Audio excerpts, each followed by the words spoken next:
मंडळी, स्वागत आहे तुमचं आपल्या व्लॉगमध्ये. आज आपण एका आध्यात्मिक आणि निसर्ग सौंदर्याने नटलेली जागा पाहणार आहोत. ती म्हणजे श्री क्षेत्र पुलतांबा हे ठिकाण. अहिल्यानगर जिल्ह्यातील राहाता तालुक्यात हे ठिकाण. येथे चांगदेव महाराज यांची संजीवन समाधी आहे. सर्वप्रथम आपण आलो आहोत पुलतांब्याच्या महादेव मंदिरात. हे मंदिर अतिशय प्राचीन असून गावकऱ्यांच्या श्रद्धेचा केंद्रबिंदू आहे. श्रावण महिना असो व महाशिवरात्र, येथे भक्तांची नेहमी गर्दी पाहायला मिळते. मंदिर परिसरात संत दर्शन झाले आणि आम्ही पुढे निघालो. मंदिराच्या अगदी जवळच आहे गोदावरी नदी. ही नदी सर्वात मोठी दक्षिणवाहिनी नदी आहे. हिलाच दक्षिणेची गंगा असेही म्हणतात. आता आपण आलो आहोत चांगदेव महाराज यांच्या समाधीस्थळी. चांगदेव महाराज हे महाराष्ट्रातील सिद्धयोग म्हणून ओळखले जातात. इथली समाधी अतिशय पवित्र मानली जाते.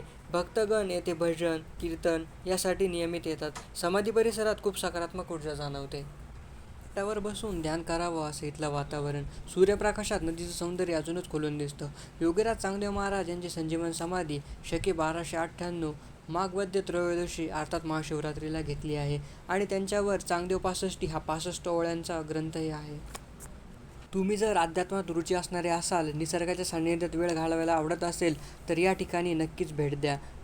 भेटू अशाच नवीन ठिकाणांची माहिती घेऊन. धन्यवाद आणि आपल्या चॅनलला सबस्क्राईब करायला विसरू नका.